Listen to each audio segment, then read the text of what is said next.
We're going live. We're here. What is up, everybody? Facebook, LinkedIn, YouTube.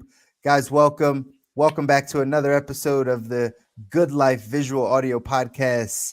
I'm C Mouzon. I got Kobi here with me. Say what's up, Kobi. What up, dude? Shout Uh, out Detroit, every, second worst city in America. We've come to that conclusion. Second worst city. However, we shout them out at the beginning of every single episode just Because we love because them. We love them. We love Detroit. We love because Detroit. because Kabi here has a love affair with Mr. Jalen Rose, That's probably. my guy. That's really why. But either way, guys, we're back for another episode. Again, feel free to share this, hit that like button, give us leave a comment, leave a review, something that's going to be able to get this for more people to be able to see it, because we got another good episode for you today. It's episode 88, the receiver episode. Mm, mm. whatever that means, right? Welcome to Come football on, season. Marvin Harrison. Welcome. Shout them out. 88 on the Cowboys. I forget his name right now. But the playmaker. All right. You got CD Lamb. All right. All the great receivers were 88s. I got no reference. I got no historical reference. We do not support head injuries in the NFL, by the way. Just know our heart goes out to Tua and all the foolishness going on over there. But at the end of the day, we're all complacent because we're all going to at least play fantasy or cheer or know somebody that does or make a little money from it or something. Something's going to show up, Not I, said the cat. Not I, right? Like, I don't participate in any of it, and we do support. Right? Super Bowl Sunday. Maybe. I was just telling my wife this, that I don't remember what I did last year for the Super Bowl, which means I don't think I did anything. I think it was just another day. I hardly remember what I do for Christmas, but I participate. I participate. Yeah. Fair enough. I might participate if somebody invites, if there's a party, but I'm not going out of my way. I'm not throwing the party. That's not going to be it. If I get an invite, there's some good food there. It's a good people. You might see me on Super Bowl Sunday. But that's all right. All right, fair enough, Mr. I refrain from all things societal, et cetera, et cetera. Listen, I did that for a while, but I decided it was a great opportunity to connect with people, to be a man of the people. So, I participate. Actually, when invited too, I'm definitely not. I might throw it to bring people together, but not. It's not. It's not for the NFL. That's all I'm saying. Tisk kiss NFL. Take care of your people. Yeah, take care of your people. Head injuries are scary. That stuff is scary. Man. You're playing with people's lives. That's somebody's life. Yeah. So, and the fact that they lied about it for so many years, but we're not going to talk about that. Yeah, not this show. This show. No. But what are we talking about today, man? Today, we're talking about the thesis of the Good Life show moving forward. I'm very excited for this episode. It's actually one where we're going to dive in a little deep, and you're actually going to watch the process of the composition of the thesis of the show moving forward. And it's actually kind of interesting. Some might say it's almost a flip, right? A flip on its head of the way we've been packaging the message moving forward. But I, sir, will say it's actually an evolution. Absolutely. It's an evolution. I think just to give some of the people listening some context, obviously, Kobi and I take this podcast extremely serious because we know it's adding great value and we want to be able to continue to add value. So we're always behind the scenes. You guys may or may not know this. Behind the scenes, we meet and we plan and then we talk and we communicate about what the show should be and if people are getting value and what we want to see happen in the show. We actually take time and energy to actually craft something that we think will value you and benefit you. So this came on the back of a conversation we were just having a couple days ago, and we were talking about how to continue to improve the show. And whenever we talk about continuing to improve what we're doing, And this is just a little insight on our process. Whenever we're talking about improving, we always start with the thesis of like, well, let's go back to square one. Like, what are we trying to do? Whom are we trying to serve? Who do we talk to? Who can get the most out of our message? And what are their problems? What are they dealing with? What are we seeing? That becomes like kind of the foundation of our conversation. And could be, you can jump in on this one. Like when we started to go down this path and have the conversation about really just clarifying who's really getting the most value from this and who we want to see continue to get value from it. It opened up the door to thinking that, like, man, people are at a certain spot in their life where they are good, right? We're there, and that's where we're kind of turning this on its head, because the show is called The Good Life. And we've talked a lot about getting to, right, the good life, the place of health and having great health and great wealth and great relationships, putting your mindset in the right place, having peace, right? All those things that get you to the good life. We've talked about it. But really, what we started to decide and kind of open up was, man, some people are living a good life, so to speak. But are they living a great life? Are they living a life that's actually the most fulfilling for them and doing and designing it in the way that they want it? Or is it just good? Is it just okay? And so when we kind of got to this point in our conversation off camera, it was like this breakthrough moment for us. And I think you had taken some other stuff from it too, right, man? Yeah, absolutely, absolutely. And this is, if I may use a conversation I hear quite a bit from the health side of things. I've talked to people a lot, and when you start talking about health, one of the first things you hear is, "I'm doing okay. Hmm. Right? I don't eat that bad. Right? I work out. I try to move. Right? So it's this idea of I'm okay. I'm good. Hmm. Right? I'm not horrible. I'm not the worst. All right? It's But exactly the same on the money side, bro. It's the exact same that's thing. But what you're go ahead. hearing. The exact same thing. Like, I got some in my 401k. I got some a little in savings. I'm not doing that bad. I mean, I got a little debt. I got a little credit card debt, but it's manageable. I'm good. Same exact thing. Yeah. Yeah. So that right there, Ash, make sure you clip that, because that right there sums up. It seems to sums up both sides. Definitely sums up this side. Well, a lot of people are good. They don't have cancer, right? Right. They Right. don't have, like, they're not 100 pounds overweight. It might have a little, like, 5, 25. It's not crazy, right? And I think sometimes, I forget what the saying is, but good might be the enemy of great, Yeah. something like that. That is the saying. Oh, look at that. Nailed it Yeah. on the head. Good job. Good job. No, great job. Great job, Great sir. job. Great job. So, and it kind of brings us to this conversation of, like, well, maybe what we're really talking about is not good, right? But we're actually talking about living the life that you originally set out to live. Like, Mm, if you were to let your imagination loose, if you were to be free of all constraints, if you were to let go of all limiting beliefs, and you sat down with a childlike imagination and said to yourself, you could draw anything, write anything on the page, and whatever you can conceive of, you can have. What would that be like? Would mm. you just say, "Oh, I want a little bit of money," right? A little bit of debt is not, but not bad. A little bit of high blood pressure. That's okay. Yeah, what? A couple of pounds. I'm good.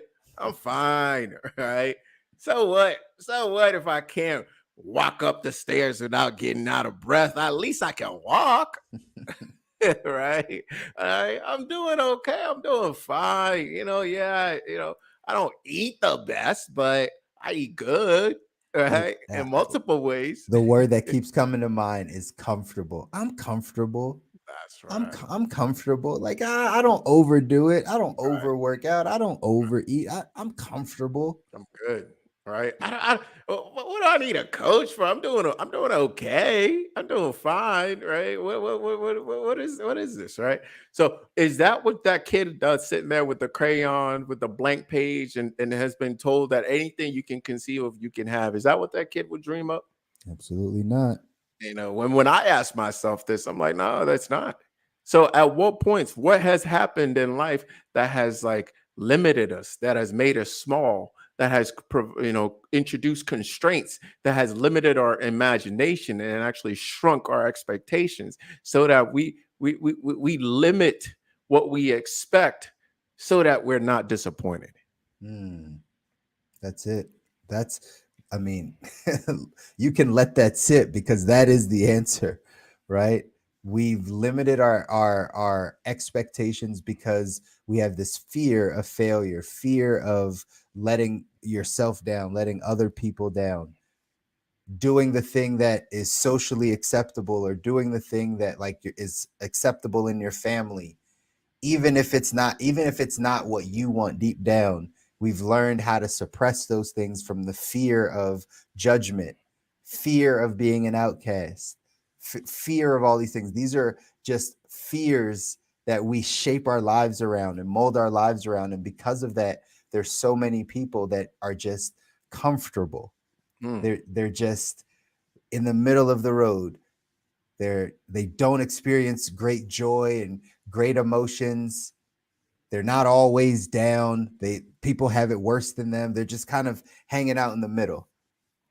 And us having this conversation off camera and now on camera, right? Like us talking about this, hopefully it resonates, because there's a lot of people. This is what we figured out. There was a lot of people that we're talking to that are living this life, that are saying these things, that are just living life in the middle. And it is good, but it's not great. And it's not great. And you maybe are feeling some of that quiet desperation of like, if I could just get out of this job, or if I could just get out of this relationship, if I could just fix my health, or if I could just fix this money issue, or if there's just something that could change, Yeah. that's what people are feeling. We know that that's the issue. And we're trying to come give you solutions and talk about how to get from that good space to the great space, right? Yes, absolutely. And as you're talking, man, I'm imagining Nancy. Imagining Norman, right? Who's normal and lives in no man's land. Normal And Norman that lives in no man's land. right. I saw this thing on social media the other day that was like, man, I'm 30. It was by a lady that I posted. She said, I'm 35 at this point. I'm just looking for a man that would come home at night. The expectation. Expectation just dropped. It's so right. Low. It's dropped. I'm 29. I'm not making 30 under 30. It might as well just, let's pack it up, boys. Let's pack it up. 30 under, not happening. Right.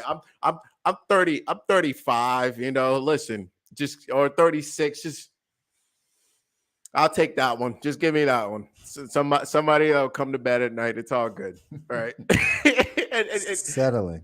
I say this, it's kind of funny, but I think in a way, is there a way to acknowledge what has happened, but still dream big? Right? Is it because you didn't hit 10 million by the time you were 32 or let's say 30? A lot of people have trouble with 30, right? I have a lot of friends who are hitting 30 right now, and they're having a lot of mental issues, right? I don't have too many friends that are like 40. I don't know what that is like yet, but I have a lot of friends that are hitting 30 or hitting even worse, 31. Oh Lord, right? They're even worse, and they're like, man, this, I can't even pretend anymore. I used to be able to put, I might be able to, I'm 29 and a half. Nah, man, you 31. Like, there's not, now you're straight up lying. There's no longer a white lie. Right.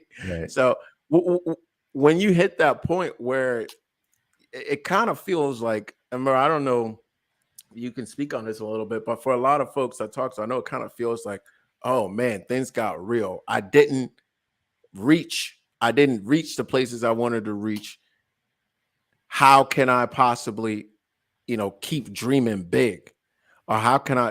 And so you strategically, I see people strategically dampen that. And then by the time it's like 32, 36, 40, it's like it seems to get, and it's funny, I actually skipped that. And I do talk to a couple of like 40, mid 40s that now it's like it's like almost frantic. They're either frantic, like they're really going like, oh man, like right, what did running I out of do with time. myself? Right. Yeah, What did I do with myself? Right. Yeah, I have a kid or two, but like, is that all I did?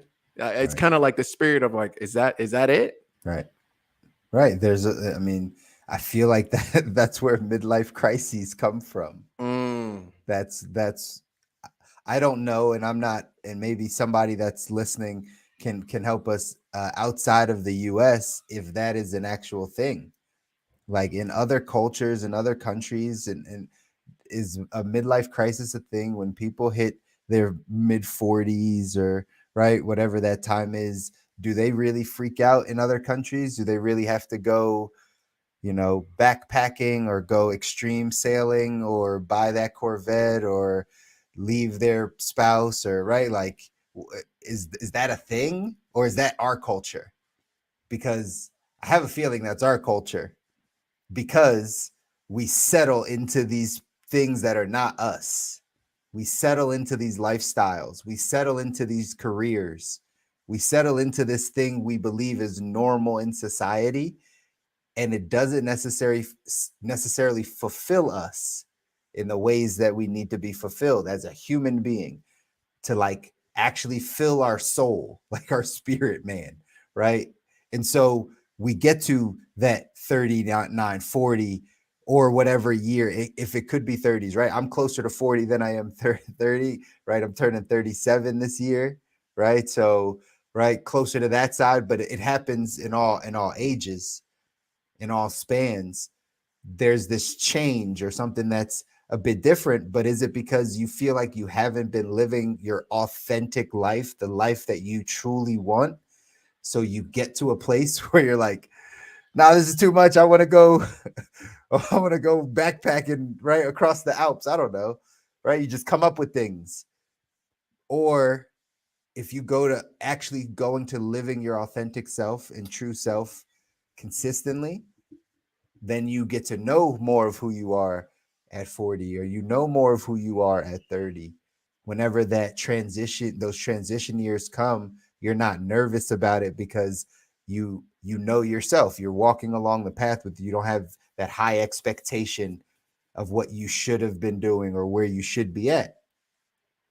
Again, name of the episode is why you're bored with your life. It's these are the things when we start living these quiet lives of desperation, when we start not living life in the ways that we want, we start to experience some of these things emotionally that we're seeing, right? We talked about some of these things, right? Some of these, like, anxiety, some of these health things, whether it be mental health, physical health, right? right. This, Right. these anxieties, this burnout, right? Like what are some of the other things I know you've been seeing or we've been seeing out there? Yeah. Yeah. Well, bro, I actually want to, shift the conversation a little bit in the sense from kind of a higher level of looking at when you were talking, I noticed, or when I was talking, I noticed a lot of shoulds, right? And what Mm, we're essentially talking about is a sense of happiness. And one quote I heard before that really resonated with me. It's like it's the delta change, or the difference between what we think should be and what actually is. All right. And mm, that is where our sense of happiness lies, right? If you're expecting a check for $20 and you get a check for 20,000, oh, you're over the moon. Wait, what? You're over the moon. right. But if you're expecting a check for 20,000 and you get 10,000, you're like, wait, what happened? Right.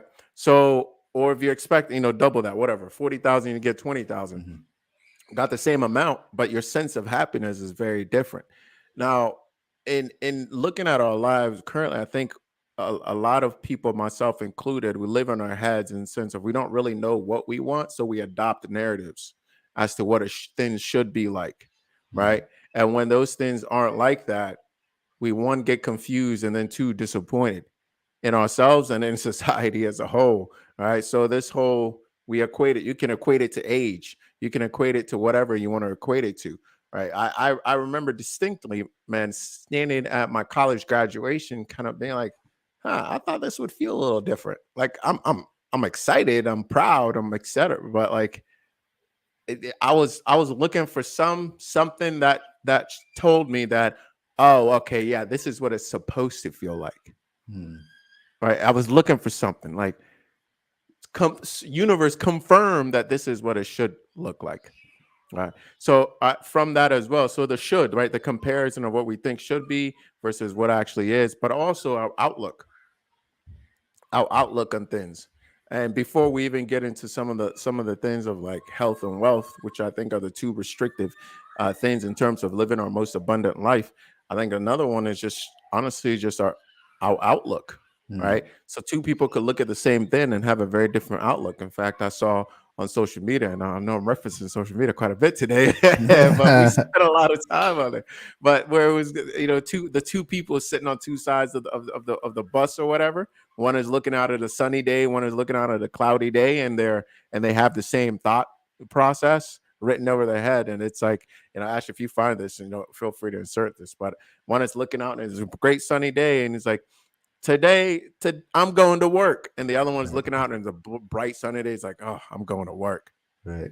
All right. Same situation, totally different outlook.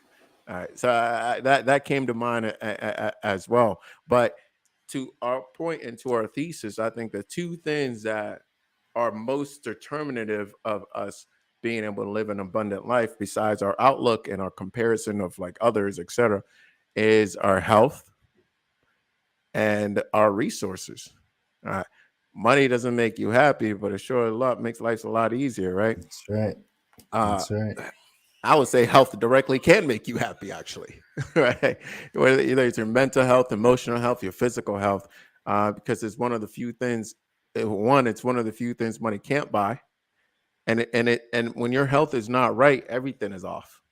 That's right. Everything is off. How you feel, it takes a great. That's why we respect people so much who have something going on with their health and they're still able to maintain a certain outlook.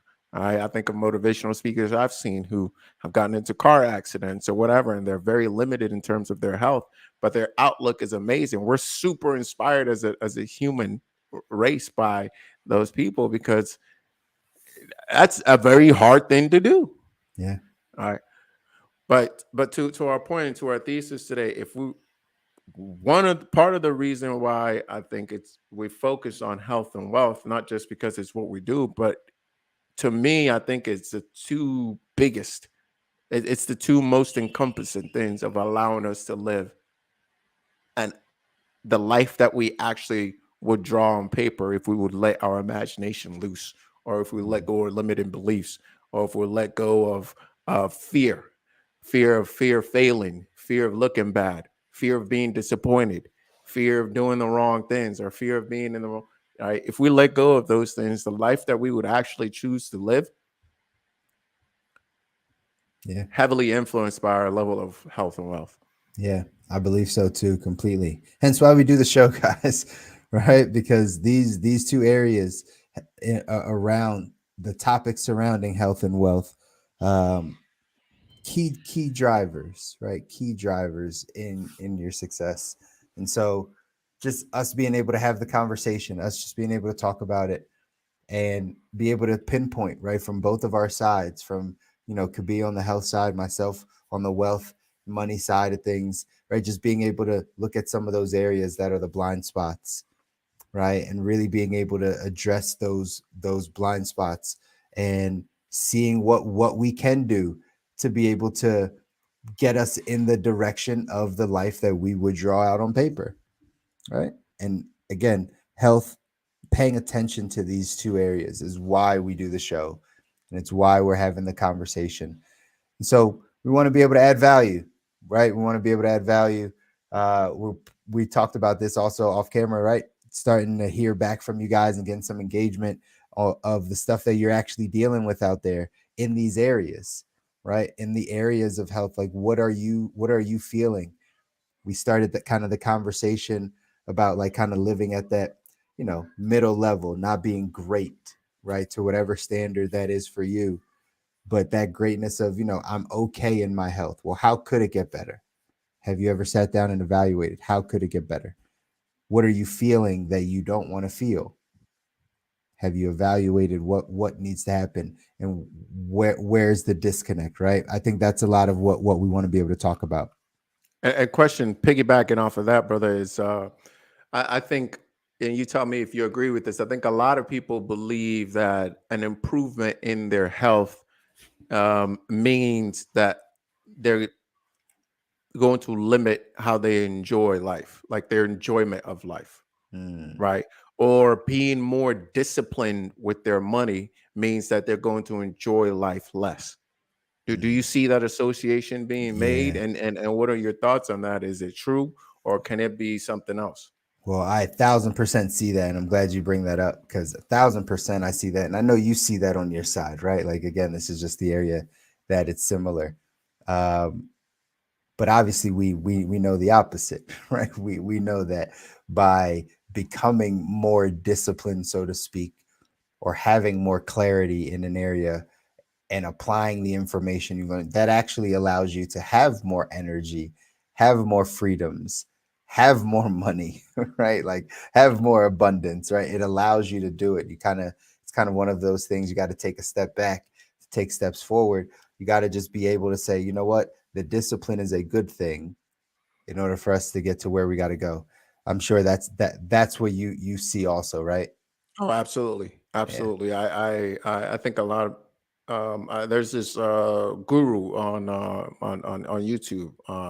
I think starts with an S, the Sadat or something like that.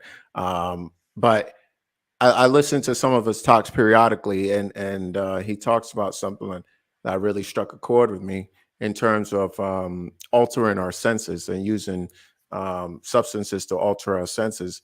And one of the questions he asked is like, well, why would you want to do that when our experience of life is only through our senses? Right? Mm, Our experience of life is only through our senses, and having an acute sense or having being clear is the only way we can fully experience some of the things that life has to offer. Why would you want to be hazy? Why would you want to be X, Y, and Z? And I think that's an interesting one because I think most of us, probably myself included, in certain ways, would consider that to be a fun, right? It's fun to experience something like that. Um, but he presents it the other way, and I I think time and place, right? Time and yeah. place for a lot of for us that are not gurus, right?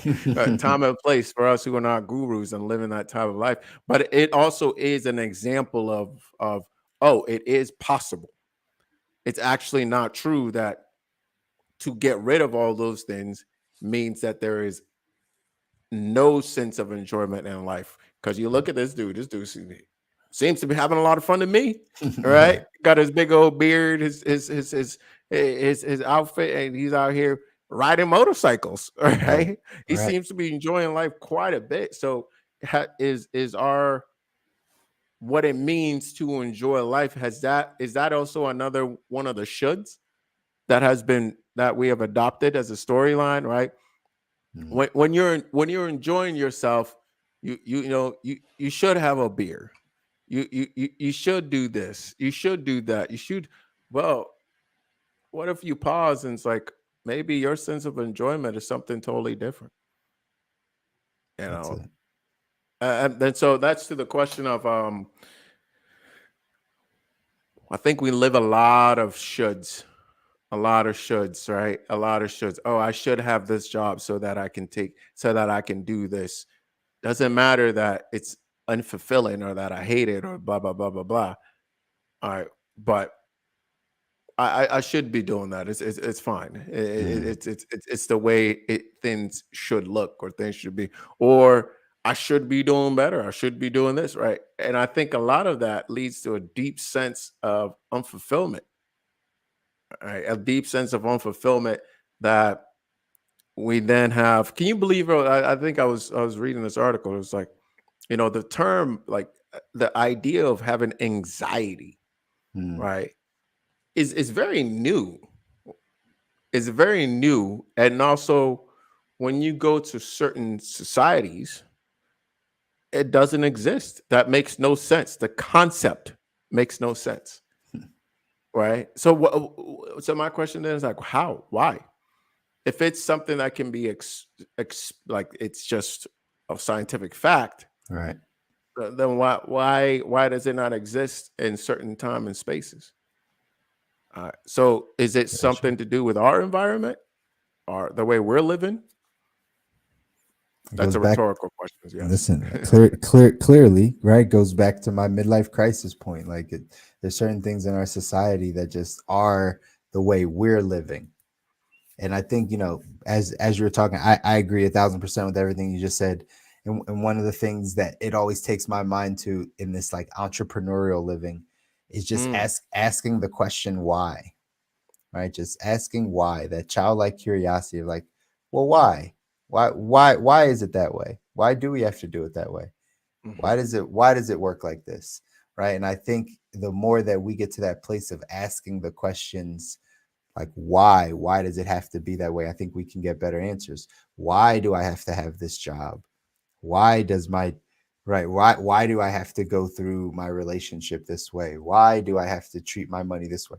Why do I have to invest in the stock market? Why do I have to use a 401k? Why? Right? Like, if you just start asking why a little bit more, I think it leads you to better answers. And then if you have the mindset or the resources to be able to then control your life and design your life where you don't have to, where you can get answers to some of those whys, and it's away from traditional society or traditionally what you're feeling, or what you're kind of working with or working on, and then you can start to find that fulfillment, because that's what we're in search of, ladies and gentlemen. Again, the good life maybe needs to be renamed the great life, but the great life comes when we find that fulfillment, that thing that we continues to feed us, right? If that makes sense, the thing that yeah. continues to feed us. And I think that's where we have to start to have our focus. Not just are we okay maintaining, but are we actually fulfilled in our lives? hmm And I appreciate you saying that. To your point about the why, I think that leads us to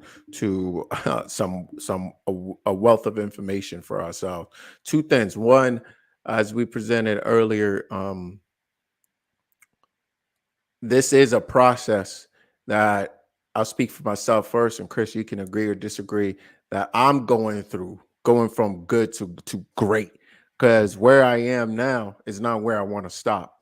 Right, That's life is right. good, but but if that child, if I think for myself, would have drawn more. It would have been more, right? And whether that is actually more in front of me or my interpretation of what is in front of me, that's a story for another day. But either way, it's more, right? If Hmm. whether or not I'm in, you experience it differently. That's still more, right? It may not be necessarily that I need to be a billionaire, but my experience of what I do have could also be different. So I think again, another conversation, but it would be, I'm in that process as well. So this show to me is a place to have these conversations, is a place to dig a little bit deeper, and to perhaps share some of the things that I found on the health side, learn some of the things you found on the wealth side, and also engage with the audience here, some of the things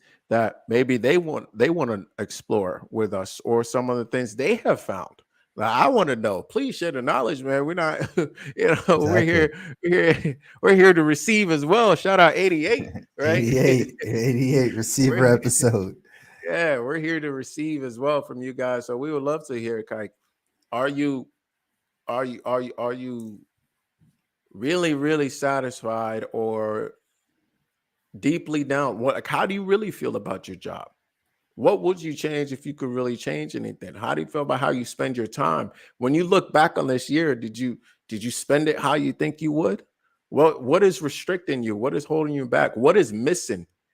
The presence of which will really make like a big dramatic difference in your life, right? What on the health side, like what are you where you do you wake up every morning feeling the way you want to feel? On the money and finances side, like are you moving in the direction you want to move in? Like what is holding you back? If you could be real with yourself, have this conversation and it not go anywhere, what are some of the things and questions that you're sharing that like I want to dive into that stuff, right? Mm-hmm. And then we can also bring guests on here after I know episode 100. We could start bringing folks in here who could speak to some of those areas. I want to grow through this experience on this Right. podcast, on this visual audio podcast. Was it audio visual or visual audio? Visual audio. That's right. That's right. Hey, man, listen. You see it and you We're hear us. growing. We're Yeah, growing. exactly. Exactly. But what do you think about that, man? And I, Oh again, man. appreciate your point about the why, because that's a Yeah. big point. Yeah, I'm right there with you though. Like again, we're doing this to grow also. So it's all about getting to from good to great. Again, I believe that statement, the enemy of great is good, right? Or the enemy of good. No, we said it right. Yeah, the enemy of great is good. There Yeah. we go. Right? But again, that's what we're here to do.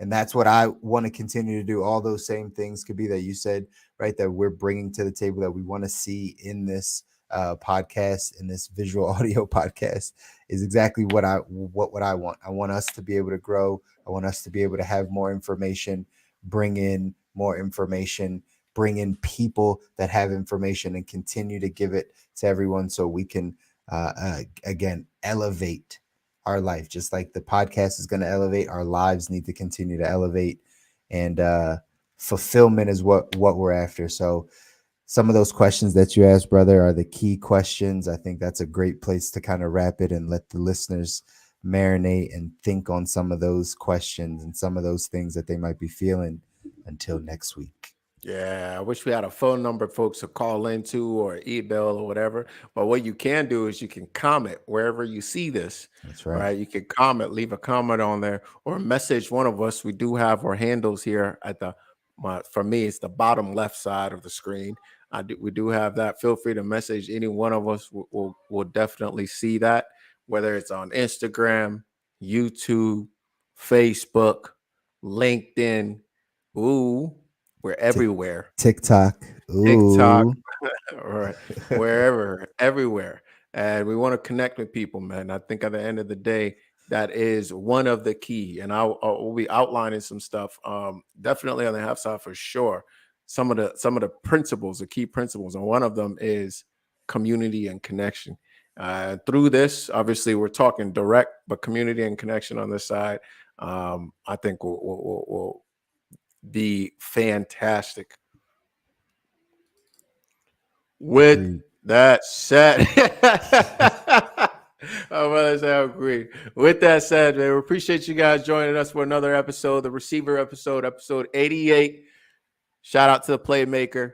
If you ever see this, we'd love to have you on here. Like we're dreaming big. Right? Michael Irvin, that's the name I was looking for. There Michael we Irvin, go. the playmaker. There we go. And until next time, we'll see you on another episode. Peace. Later, guys.